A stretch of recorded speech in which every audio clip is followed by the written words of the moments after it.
8살인가 9살 때 나는 처음으로 나비 잡기를 시작했다.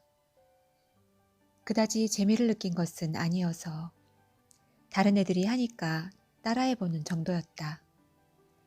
그러나 10살이 되면서 입장이 조금씩 바뀌었다. 완전히 나비 잡기에 빠져들었던 것이다. 심지어는 나비 잡는 일 때문에 다른 일을 전혀 하지 못할 정도였다. 주변 사람들은 그런 나를 걱정스럽게 바라보았다. 나는 나비 잡는 일에 미쳐서 수업 시간은 물론 점심 먹는 일까지 깜빡 잊어버리기 일쑤였다. 학교를 쉬는 날은 빵 한쪽을 호주머니에 넣고 아침 일찍부터 밤늦게까지 뛰어다녔다. 지금도 아름다운 나비를 보면 이따금 그때의 열정이 되살아난다. 그럴 때마다 나는 어린이만이 느낄 수 있는 황홀한 감정에 사로잡힌다. 소년 시절에 처음으로 노랑나비를 찾아냈던 그때의 기분, 그대로를 느낄 수 있는 것이다. 자연스럽게 나는 어린 날의 추억 속으로 빠져든다. 풀꽃 향기가 코를 찌르는 어느 날의 정오와 정원 속의 서늘한 아침과 신비스러운 숲속의 저녁 때 나는 마치 보물을 찾아 헤매는 사람처럼 나비를 노리고 있다. 아리따운 나비를 발견하면 숨이 막힐 지경이 되어 가만 다가선다. 특별히 진귀한 것이 아니라도 좋았다. 꽃 위에 앉아서 빛깔이 고운 날개를 호흡과 함께 드러내고 있는 나비를 볼 때마다 나는 가슴이 뛰었다. 반짝이는 반점의 하나하나, 날개 속에 드러난 맥줄의 하나하나, 가는 촉각의 갈색 잔털의 하나하나가 눈에 뚜렷이 보일 때마다 느껴지는 긴장과 환희는 이루 말할 수 없는 것이었다. 그 미묘한 기쁨과 거센 욕망의 교차는 어른이 된 이후 결코 느낄 수 없는 것이었다. 부모님은 내가 나비 잡는 일과 관련해서 어떠한 장비도 마련해 주지 않았다. 따라서 나는 잡은 나비들을 헌 종이 상자에다 간추려 두는 수밖에 없었다. 병마기에서 뽑은 동그란 코르크를 밑바닥에 발라붙이고 그 위에 핀을 꽂아 나비를 고정했다. 애써 수집한 나비들을 초라한 상자 속에 보관할 수밖에 없었던 것이다. 처음에 나는 친구들에게 곧잘 내가 잡은 나비를 보여주었다. 그러나 친구들의 나비 상자는 내가 가진 것과 비교할 수 없는 것들이었다. 친구들이 가진 것은 대개 유리 뚜껑이 달린 나무 상자에 푸른빛 거즈를 친 사육 상자로 사치스러운 것들이었다. 나는 이내 친구들에게 내 나비 상자 보여주는 일을 그만두었다. 아주 가끔씩 마음에 썩 드는 나비를 잡게 돼도 친구들에게는 비밀로 하고 누이들에게만 살짝 보여주었다. 그러던 어느 날 나는 아주 특별한 나비 한 마리를 잡았다. 우리 고장에서 쉽게 볼 수 없는 푸른 날개의 나비였다. 기쁨에 들뜬 나는 푸른 나비를 이웃집 아이에게 보여주고 싶어졌다. 이웃집 아이란 뜰 건너편 집에 사는 교원의 아들 에밀이었다. 에밀은 흠잡을 수 없을 만큼 깜찍했지만 약간 건방진 게 흠이었다. 나비 잡는 솜씨는 보잘것없었으나 수집물을 깨끗하고 정확하게 정리하는 솜씨가 뛰어났다. 게다가 그는 나비의 찢긴 날개를 풀로 이어 맞추는 남이 잘 하지 못하는 아주 어려운 기술을 가지고 있었다. 어쨌든 모든 점에서 그는 모범 소년이었다. 그 때문에 나는 열등감을 느끼며 그를 미워했다. 나는 그에게 내가 잡은 진귀한 나비를 보여줌으로써 코를 납작하게 해줄 생각이었던 것이다. 에밀은 천천히 푸른 날개의 나비를 뜯어보았다. 마치 대단한 전문가라도 되는 듯한 태도였다. 그는 아주 귀한 나비임을 인정하며 10전짜리 가치는 되겠다고 중얼거렸다. 하지만 이내 눈을 빛내며 트집을 잡기 시작했다. 날개를 편 방식이 나쁘다느니, 오른쪽 촉각이 비틀어졌다느니, 왼쪽 촉각이 뻗어 있다느니, 그 위에 다리가 2개 떨어졌다느니 하며 이죽거렸다. 녀석의 혹평으로 인해 나는 좋았던 기분이 형편없이 나빠졌다. 그날 이후 나는 2번 다시 에밀에게 내가 수집한 나비를 보여주지 않았다. 그로부터 2년이 흘렀다. 제법 머리가 굵은 소년이 되었지만 나는 여전히 나비 잡는 일에 몰두하고 있었다. 그때 놀라운 소문 하나가 친구들 사이에 퍼졌다. 이웃집 에밀이 점박이를 번데기에서 직접 길러냈다는 얘기였다. 그건 대단한 사건이었다. 친구들 중에는 그 누구도 아직 점박이를 잡은 아이가 없었다. 나 또한 낡은 책에서 그림을 하나 겨우 보았을 뿐이었다. 때문에 나는 누구보다 점박이의 애착을 느끼고 있던 터였다. 몇 번이나 그림책을 들여다보며 언젠가 점박이를 잡고 말겠다고 다짐하곤 했던 것이다. 나무 둔치나 바위에 앉아있기를 좋아하는 갈색의 점박이는 새가 자신을 잡아먹기 위해 다가올 때마다 아름다운 뒷날개를 드러내 보인다고 했다. 그때마다 새들은 겁을 먹고 함부로 덤비지 못한다는 것이었다. 그 점박이를 에밀 녀석이 떡하니 길러낸 것이다. 에밀이 점박이를 가졌다는 소문을 듣고부터 나는 흥분에 휩싸였다. 그것을 꼭 한번 보고 싶어 견딜 수 없었다.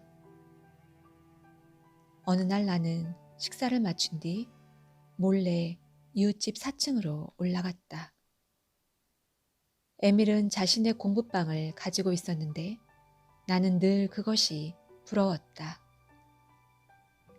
나는 다리 뒤쪽을 들고 조심스럽게 에밀의 방으로 접근했다. 다행인지 도중에 나는 아무도 만나지 않았다.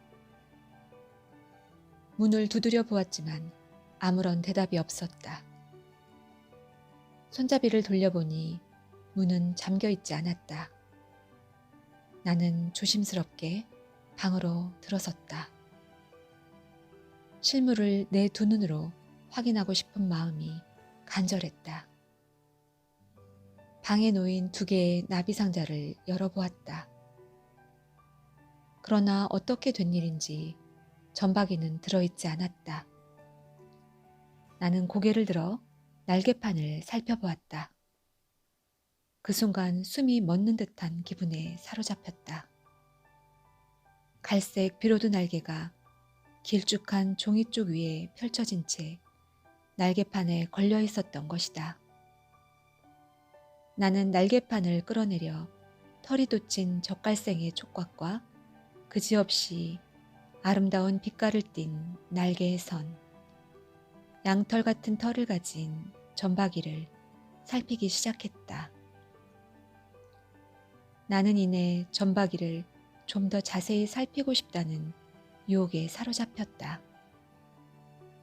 종이 쪽을 떼어내고 꽂혀있는 핀을 살짝 뽑았다. 그러자 4개의 커다란 무늬가 그림에서보다도 훨씬 더 아름답게 찬란한 빛으로 나의 눈앞에 드러났다. 가슴이 빠르게 두근거렸다. 나는 점박이를 손에 놓고 싶은 강한 욕망에 사로잡혔다. 결국 그날 나는 태어나서 난생 처음으로 도둑질을 했다. 점박이를 떼어내어 손바닥에 올린 후 급히 에밀의 방을 나왔던 것이다. 나비를 오른손에 감추고 조용히 층계를 내려왔다. 그때 아래편에서 누군가 위로 올라오는 발소리가 났다. 나비에만 정신이 팔려있던 나는 그때서야 비로소 양심의 눈을 떴다. 동시에 온몸으로 불안감이 엄습했다. 들키면 끝장이었다. 나는 나비를 쥔 손을 허겁지겁 저고리 속에 집어넣었다. 부끄러운 생각에 가슴이 서늘해졌다. 계단을 올라온 것은 그 집의 하녀였다.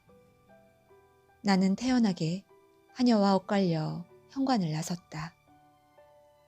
얼굴이 홍시처럼 달아오른 가운데 팔다리가 덜덜 떨렸다. 등에서는 식은땀이 흘렀다. 양심의 소리가 나비를 가져가서는 안 된다고 속삭였다.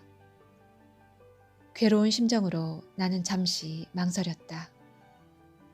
결국 나는 다시 발길을 돌려 에밀의 방으로 들어섰다. 주머니에서 손을 뽑아 나비를 책상 위에 꺼내놓았다. 점박이는 앞날개 하나와 촉각 하나가 떨어져 있었다. 나는 울고 싶어졌다. 떨어진 날개를 조심스레 주머니 속에서 끄집어내려고 하니까 그나마 산산이 바스러져서 이어붙일 수조차 없게 되었다. 도둑질보다도 아름답고 찬란한 나비를 내 손으로 망그러뜨렸다는 사실이 나를 더 괴롭게 했다. 나는 멍한 얼굴로 손과 책상을 번갈아 바라보았다. 날개의 갈색분이 손끝에 잔뜩 묻어 있었다. 책상 위에는 날개에 바스러진 조각들이 이리저리 흩어져 있었다. 나비를 완전히 원형대로 돌려놓을 수만 있다면 무엇이라도 할 수 있을 것 같았다. 나는 어깨를 늘어뜨린 채 집으로 돌아왔다. 하루 종일 뜰 안에 주저앉아 아무것도 하지 못했다. 양심의 가책이 나를 수시로 괴롭혔다. 결국 나는 용기를 내어 모든 일을 어머니께 말씀드렸다. 어머니는 슬픔에 잠겨 내게 충고했다. 에밀을 찾아가서 사실을 고백하고 용서를 빌어라.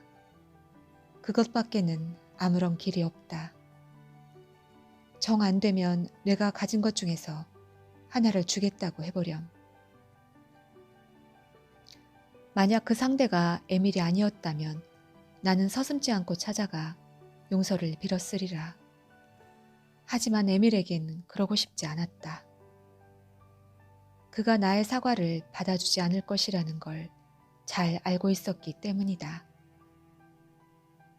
저녁이 될 때까지도 나는 용기를 내지 못하고 머뭇거렸다. 어머니가 재차 말했다. 오늘 중으로 찾아가야 한다. 결국 나는 에밀을 찾아갔다. 에밀은 나를 보자마자 점박이에 관한 말부터 꺼냈다.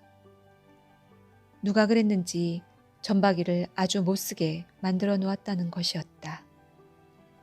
사람의 소행인지 고양이의 소행인지 알 수 없다고 했다. 나는 나비를 좀 보여달라고 청했다. 그는 나를 방으로 안내한 뒤 촛불을 켰다. 못쓰게 된 나비가 날개판 위에 올려져 있었다. 그는 부서진 날개를 정성껏 주워 모아서 작은 앞지 위에 펴놓았다. 날개를 손질하느라고 무척 고심한 흔적이 엿보였다. 나는 담담한 얼굴로 모든 게 내 소행임을 밝혔다. 에밀은 격분하거나 큰 소리로 나를 꾸짖지 않았다. 한동안 나를 지켜보다가 혀를 끌끌 차며 말했다. 이제 너란 놈의 실체를 알겠어. 나는 에밀에게 내 장난감을 모두 주겠다고 약속했다. 에밀은 반응하지 않았다. 고개를 돌리고 앉아 비웃는 눈으로 이따금씩 나를 쳐다보았다. 이번에는 내가 수집한 나비를 전부 주겠다고 말했다. 그렇게까지 할 필요는 없어. 나는 내가 모은 것들이 어떤 것인지 잘 알고 있으니까. 게다가 뇌가 나비를 다루는 솜씨 또한 잘 알고 있으니까. 그 순간 나는 녀석의 멱살을 움켜쥐고 싶은 충동에 시달렸다. 어차피 일은 저질러졌다. 나는 친구의 나비를 못쓰게 만든 나쁜 놈이 되었고 에밀은 천하의 정직한 소년으로 내 앞에 당당히 군림하게 된 것이다. 그날 나는 한번 저지른 일은 어떻게도 바로잡을 도리가 없다는 것을 알게 되었다. 무엇보다 2번 다시 그런 실수를 하지 않는 게 중요했다. 집으로 돌아왔지만 마음은 여전히 무거웠다. 어머니는 경과를 묻지 않은 채 조용히 내 볼에 키스를 해주었다. 잠들기 전 나는 그동안 애써 수집한 나비 상자를 가져와 뚜껑을 열었다. 그런 다음 핀으로 눌러놓은 나비들을 하나하나 끄집어내었다. 나는 손으로 나비들을 비벼서 죄다 가루를 만들었다.